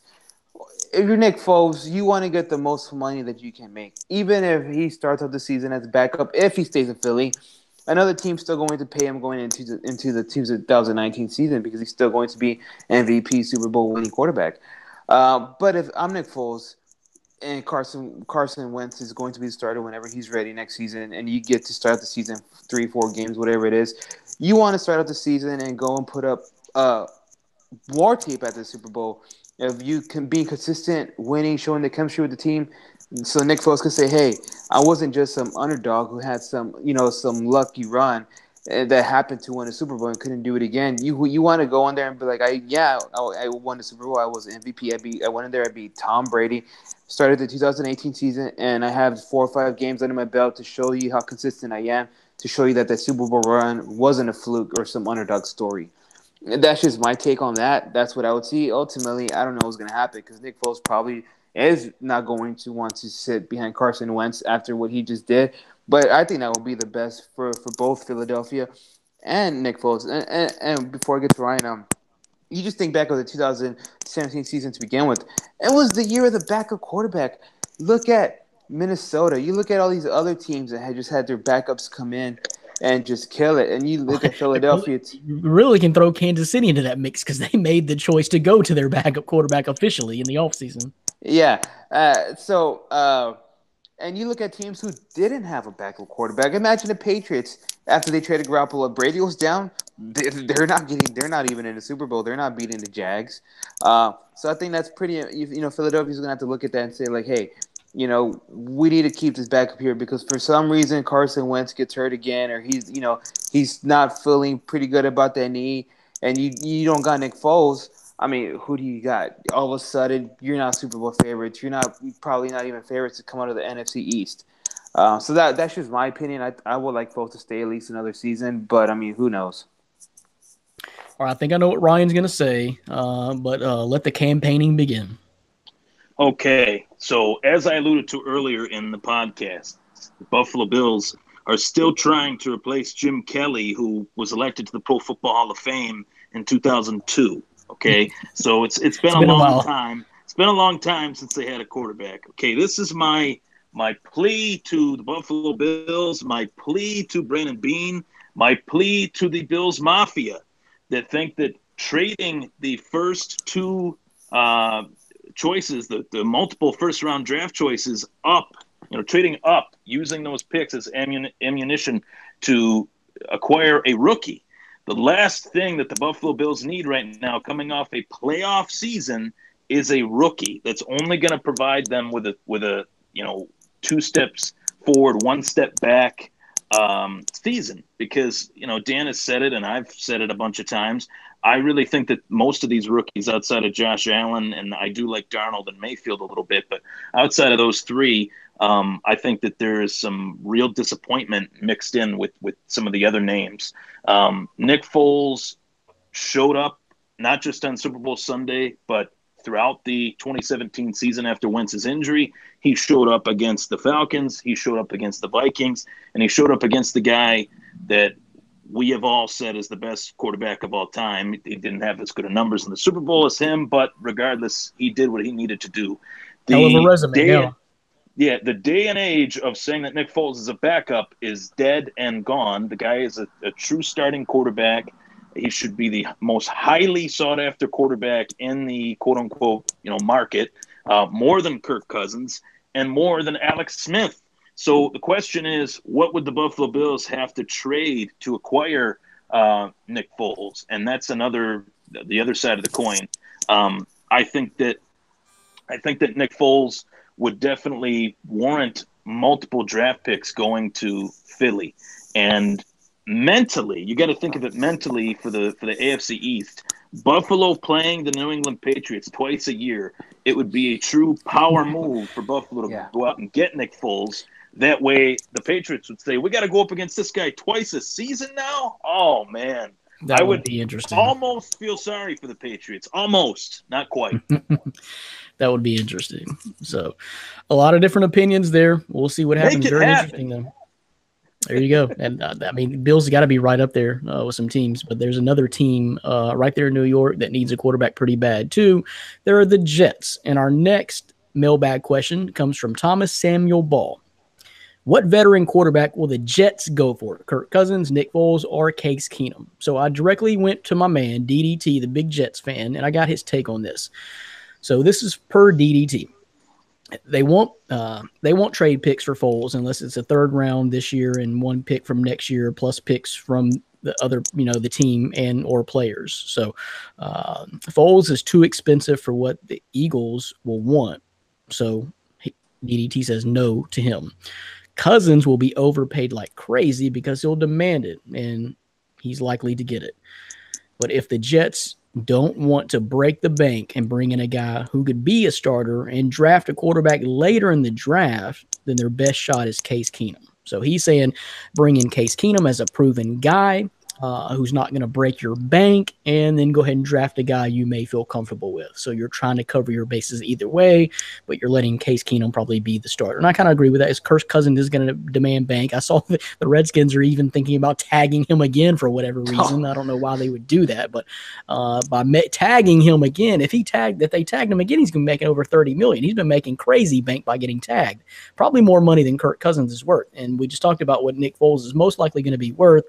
And DDT says the Jets are not going to come off those picks like that to probably get either one of those guys. So I don't know. That's one take. Orlando, what do you think about the Jets? What should the Jets do, saying that they're going to go after a veteran like that? That makes sense. But then again, if you think about the Jets, if they bring in a guy like Case Keenum, I just don't know if it's going to work out the way they hope it does. You look at Minnesota, I just think they were a little bit more polished when they're wide receivers, and especially with the tight end position, and even the running game. I know Dalvin Cook went down, but he still had 2 pretty good running backs to work with. So it was just an overall team. Case Keenum was my MVP, obviously, and he was a pretty good quarterback for Minnesota. But I just think it's a product of Case Keenum knowing that system. Then you go in a team to like the Jets.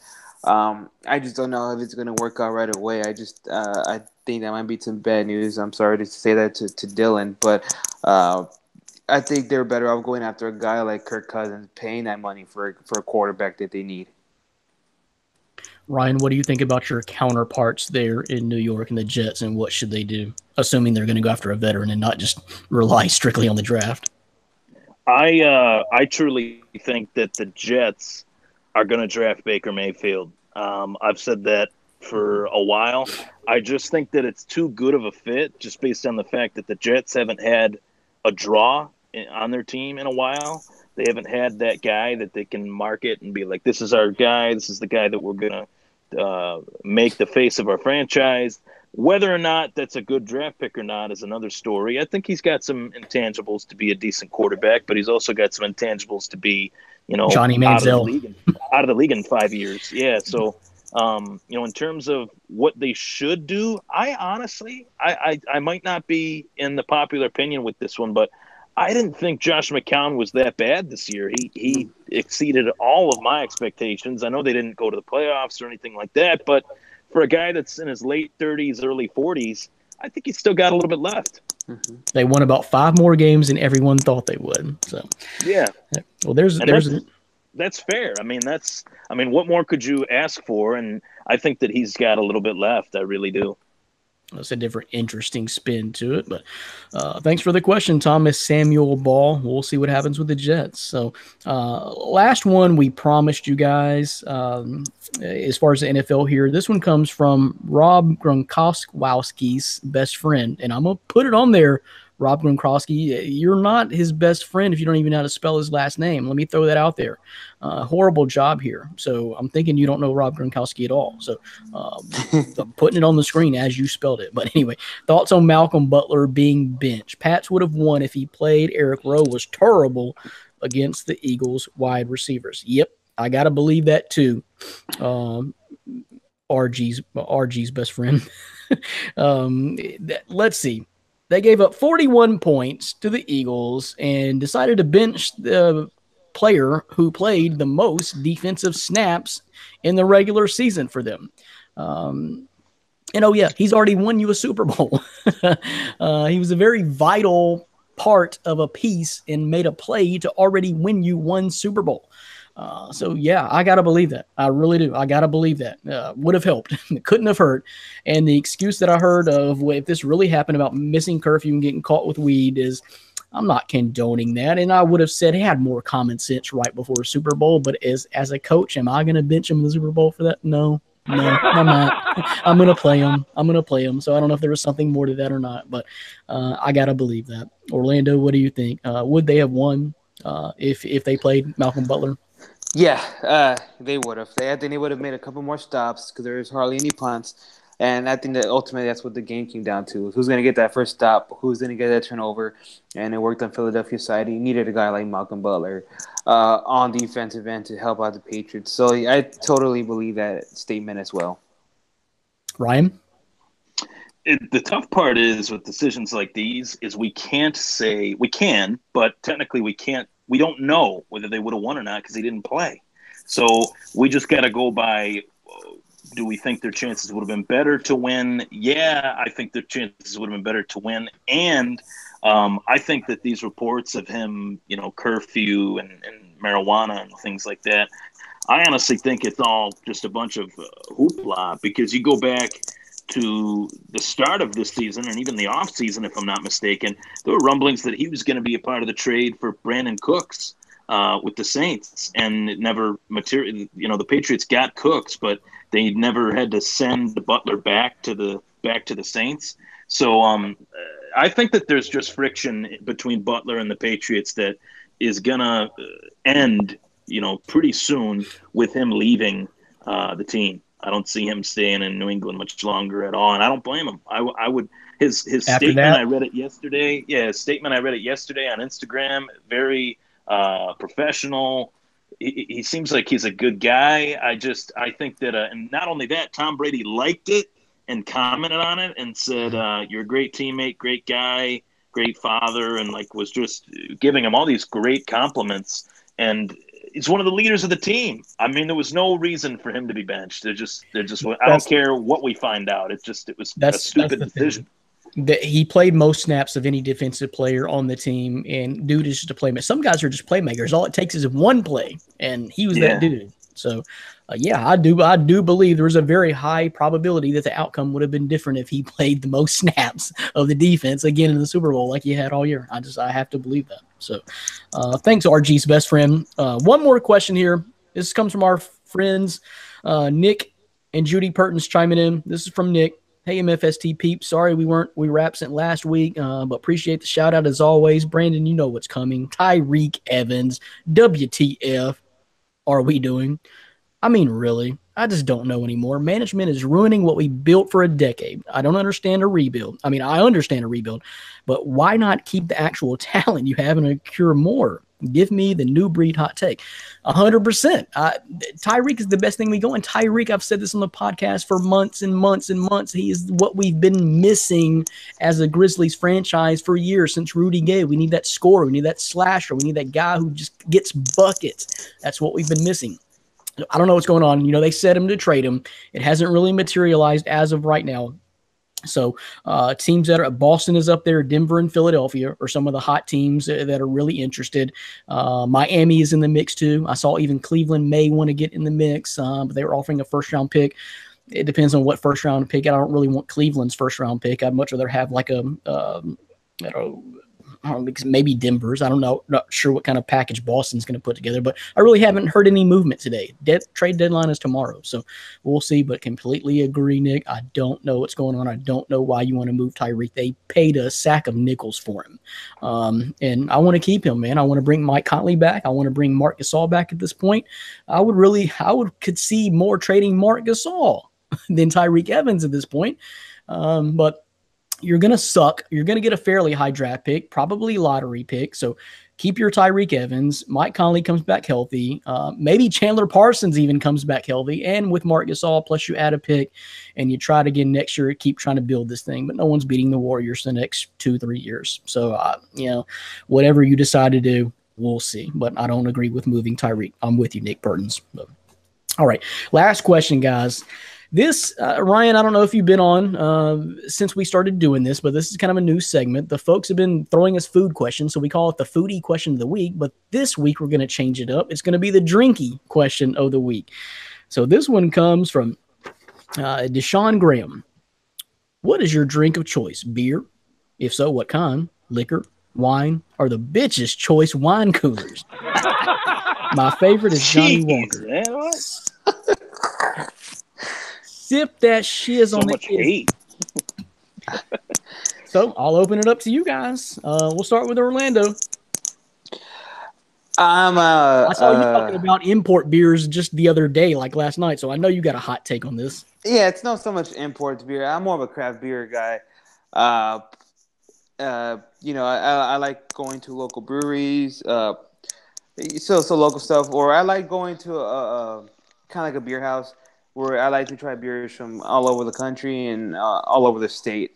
Instead of pouring my money into those big corporations like Anheuser. Nothing against those companies. Those are some pretty good beers. But I just like to go out there and see, what other countries or, what other breweries are making. I like a lot of porters, coffee beer like that, or something a little bit light sometimes. And seasonal beers. And I like a lot of Shiner. I mentioned Shiner on here too because they make a lot of seasonal beers. And Shiner, they're based out of Shiner, Texas, and that's less than 2 hours from where I'm at. So there'll be times in the summer where I'll make a drive up there to Shiner, Texas, and you could actually drink Shiner fresh as they're making it. You could drink it fresh, so it's warm. But right away, as soon as you taste it, right away, quickly gives you a buzz because it's still fresh. But they got beers that they're not selling in the store, but you could have a request and they give it to you. And I like going to Austin a lot too because they got some nice little breweries and some nice avocado burgers and stuff like that to try along. So yeah, and you asked me, I'm more of a beer guy, craft beer guy to be exact. All right, Ryan, what would be your drink of preference if you just gonna get crazy with it? Orlando's take on that got me like maybe thinking about going to the bar after this. Maybe, I do have to work tomorrow morning, so maybe not. But no, anyways, I have actually really tried hard to drink craft beer. I've tried to, dabble in a little bit of this, dabble in a little bit of that, and I like certain craft beers, more pale ales and things like that. But I'm more of a domestic beer drinker. I like the corporation beer, as Orlando put it. I don't know. I'm not a big. I don't drink wine. I'm more of a Labatt Blue drinker. The Labatt Blue is huge in Buffalo. There's actually a couple factories, in Western New York, and I've always liked Labatt Blue. That's always been my thing. Labatt Blue, Heineken. I'd say Sam Adams, Oktoberfest in the fall. The more domestic beers are my beers of choice, but all of them are good. They're all pretty good. All right. Well, there's your hot take drinky questions from Orlando and Ryan Thomas. I'm just going to keep it real simple. I used to be kind of a beer connoisseur, trying everything and trying to, drink different imports and your mix and matches and stuff. But I had to stop drinking beer because the fattening of the beer. I dropped so many pounds, dropped 10 pounds after I stopped drinking beer and kept it off. For that reason, I kind of stopped drinking beer. So more of a liquor guy myself. My go-to is going to be Evan Williams. Keep it real simple. Evan Williams, 1783. If I had to really splurge, then there's a Wild Turkey breed of bourbon, a Wild Turkey spinoff, but it's the higher brand. It's the top shelf version of Wild Turkey, and it's called Rare Breed. Might want to check that out if you're ever somewhere. Very smooth. Love that. So real quick and simple liquor for me going forward. So I like the Johnny Walker too, man. Can't argue with sipping that shiz on the Izzy, the Sean Graham. Thanks for throwing a different twist in there. We appreciate it. But that's it for this episode of My Fantasy Podcast. We got to get out of here. Don't forget, folks, 2-week break. We're not going to be back for 2 weeks. Going to take off next week. We'll be back in full force. So keep submitting all the questions. Keep watching and listening on every avenue that you can. Don't forget the new ones with Stitcher and Spoke. Check us out on WBLZSports.com, YouTube, Facebook, iTunes, SoundCloud, and of course on the website, myfantasysportstalk.com. Thanks to Orlando Torres for dropping in, Ryan Thomas of the Thomas Take Podcast, and Dan Schultz for sneaking in here and talking with us. We'll see you in 2 weeks back here for another episode of My Fantasy Podcast. Later, podcast peeps. Peace.